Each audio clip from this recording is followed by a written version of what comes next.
Boa noite a todos. O nosso trabalho vai falar sobre terapias celulares, PRP e células-tronco nas lesões ortopédicas de equinos. E o nosso grupo é formado pela Amanda, eu, Beatriz, Elisângela e a Neila. Pode passar. Vou falar sobre a história e a origem da utilização, no caso do PRP. O conceito, dessas terapias derivadas de plaquetas surgiu entre os anos de 70 e 80, à medida que os fatores de crescimento foram descobertos. Como exemplo, os alfa-grânulos. O que são alfa-grânulos?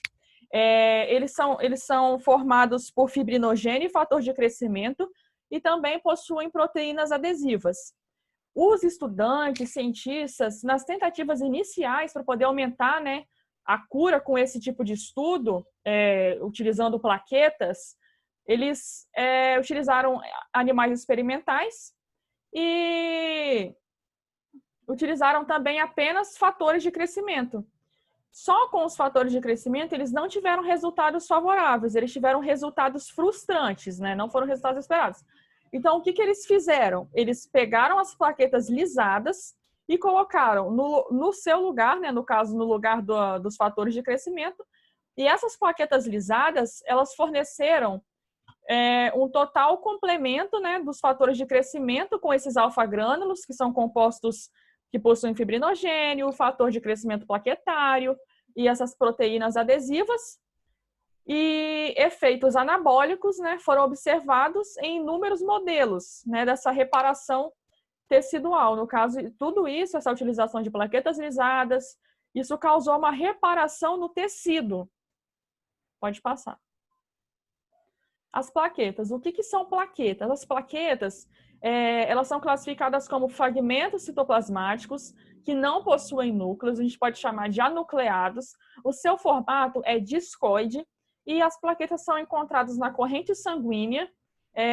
Elas são formadas a partir de megacariócitos que são feitos, originados da medula óssea. E esses fragmentos de plaquetas, eles participam no processo de hemostasia do nosso organismo e também atuam na cicatrização de feridas e formação do novo epitélio.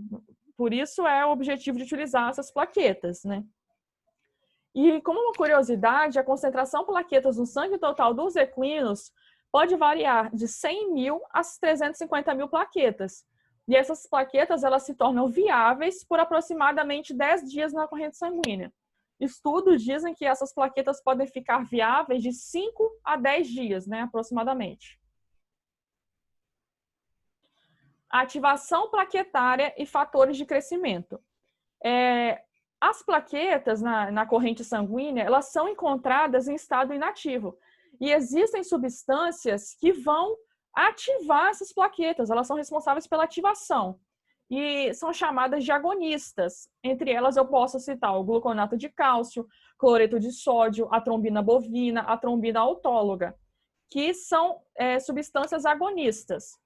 E os fatores de crescimento, eles são peptídeos sinalizadores, que eles vão se derivar desses grânulos plaquetários, como eu disse anteriormente, e produzem a quimiotaxia, que são chamar células no local específico, também causando uma proliferação, uma diferenciação celular, uma neovascularização, a deposição de matriz extracelular e a sinalização que é realizada por esses fatores, diversos fatores de crescimento, elas são mediadas por receptores, chamados de tirosina quinase. E esses receptores, eles são localizados na superfície de membranas de células teciduais. No caso, esses receptores, eles vão atuar nas membranas de células teciduais. E isso vai determinar o quê? A especificidade de ação entre a situação promovendo a proliferação ou inibição. Ele pode ter essas duas funções. E os principais fatores de crescimento que a gente pode observar aqui no lado do slide, que são liberados pelos grânulos plaquetários alfa, são fatores de crescimento e transformação beta, fatores de crescimento que são derivados de plaquetas, fatores de crescimento que são semelhantes à insulina 1, fatores de crescimento fibroblástico, fator de crescimento epidermal, fator de crescimento vascular endotelial e fator de crescimento do tecido conjuntivo.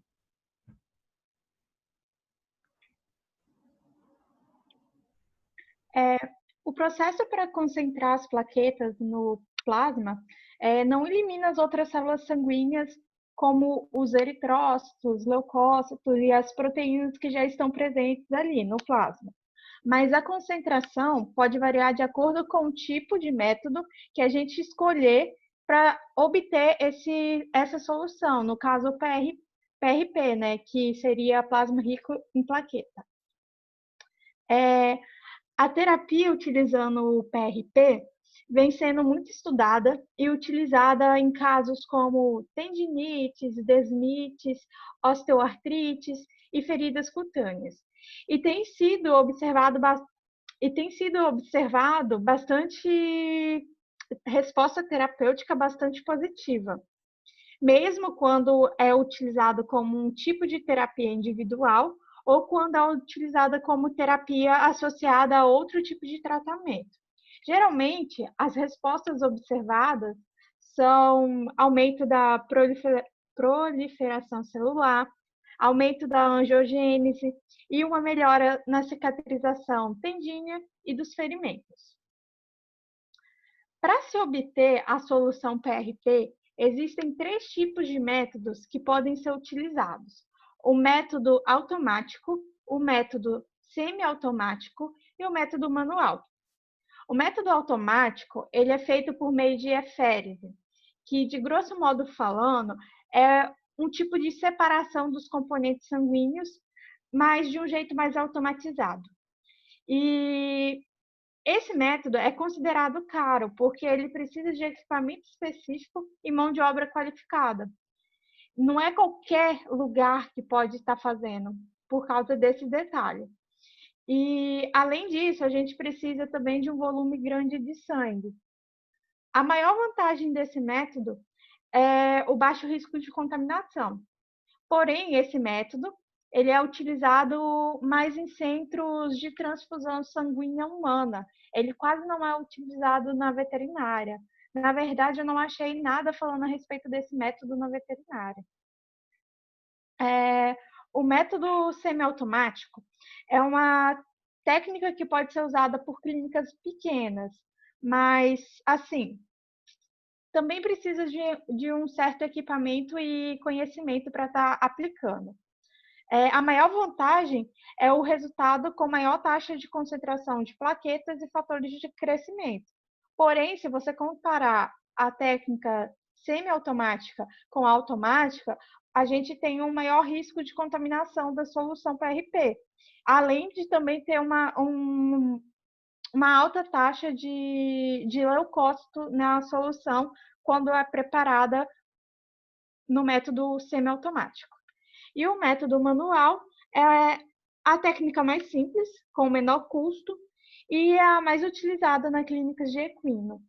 E, assim, é preciso prestar bastante atenção em quesito asepsia, porque essa é a técnica que tem o maior risco de contaminação. Então, tem que ser bem rigoroso em quesito asepsia. A desvantagem dessa técnica é que, se você comparar ela com as duas anteriores,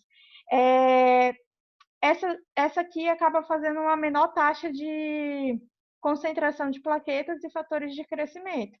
Mas, assim, por outro lado, se você pensar bem, ela acaba sendo vantajosa, porque ela é mais simples, de baixo custo e pode ser feita por clínicas pequenas, laboratórios pequenos.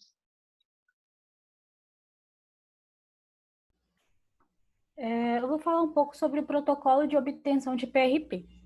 O plasma rico em plaquetas ele é obtido a partir da coleta de sangue por um processo que utiliza a precipitação por centrifugação diferencial.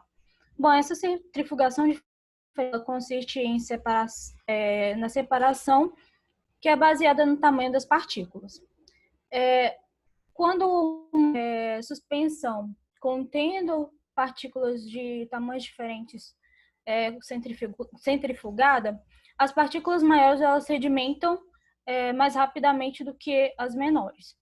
Bom, há diversos protocolos, né, de obtenção do PRP, e o seu objetivo é de concentrar o maior número de plaquetas viáveis em um mínimo de plasma.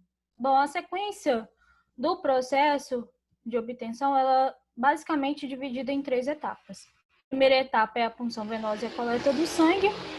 E, bom, esse sangue ele deve ser armazenado em bolsa de sangue ou em tubo de ensaio, contendo anticoagulante. E é sugerido, como anticoagulante, o citrato de sódio, que ele capta uns íons de sódio, o cálcio, e neutraliza esses íons e impede a formação do corpo.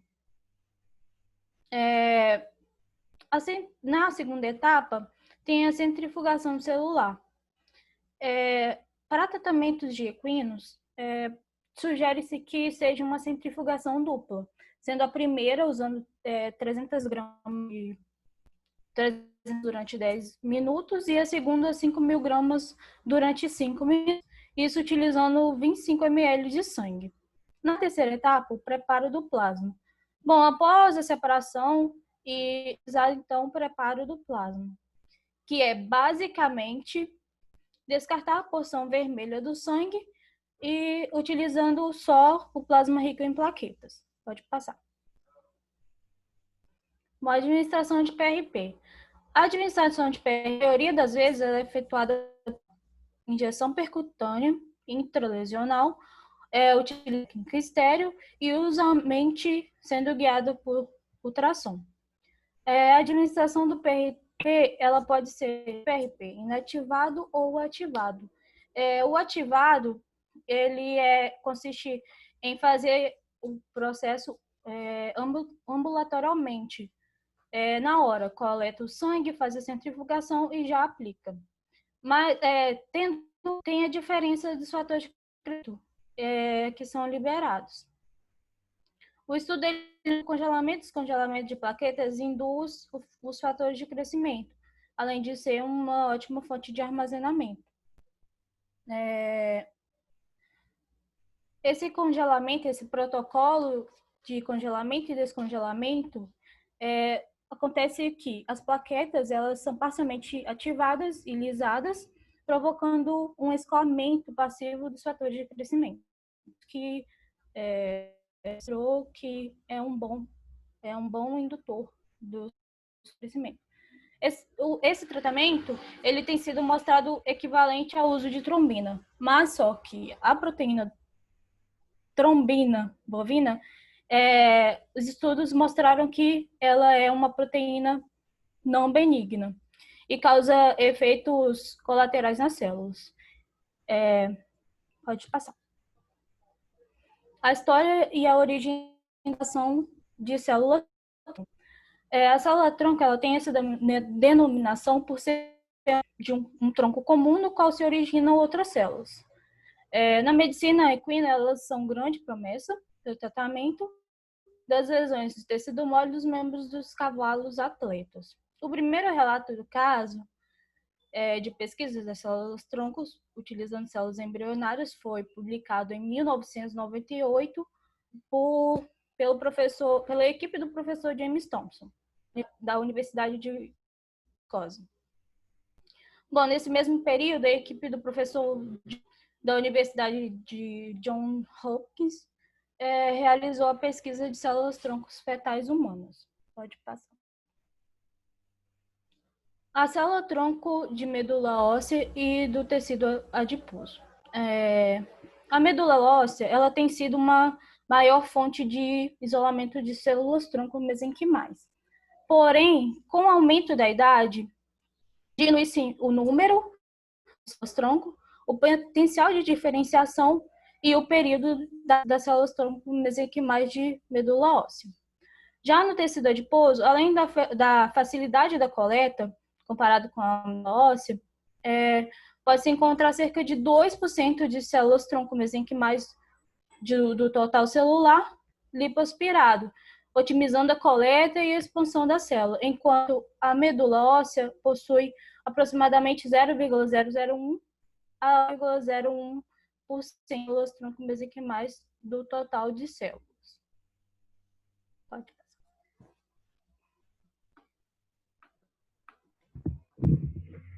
Então, eu vou falar sobre as células-tronco e a aplicabilidade, né, delas no tratamento das lesões de tendões e ligamentos. Os estudos começaram porque os tradicionais, eles levam de 9 a 12 meses para chegar ao fim. E eles possuem uma eficácia baixa e um alto índice de recidiva, porque nesses tratamentos tradicionais, onde a cicatrização é feita de maneira natural, as fibras de colágeno geradas, elas possuem um diâmetro menor, o que diminui a força biomecânica desse tendão ou ligamento e diminui a resistência dele. E esse tecido cicatricial que é produzido, ele é rígido e remove a elasticidade do tendão, limitando os movimentos e a absorção de impacto. Por outro lado, a injeção das células-tronco mesenquimais, ela promove a proliferação e diferenciação celular, incentivando a celular daquela lesão a produzir fibroblastos maduros e incentivando a neovascularização. Pode passar. A coleta de células-tronco adultas ela pode ser feita de duas formas, pelas células-tronco provenientes do tecido adiposo e da medula óssea. Pode passar. As células-tronco da medula óssea podem ser retiradas do externo, da costela, do crânio e de ossos longos, como o fêmur e a tíbia. Pode passar. Geralmente, a técnica de medula óssea mais utilizada é no externo, e as vantagens dessa coleta no externo são que esse local possui uma grande atividade hematopoética, pouca cobertura muscular e uma massa fina, porém é uma coleta desconfortável para o veterinário e é muito próxima dos órgãos do próximo.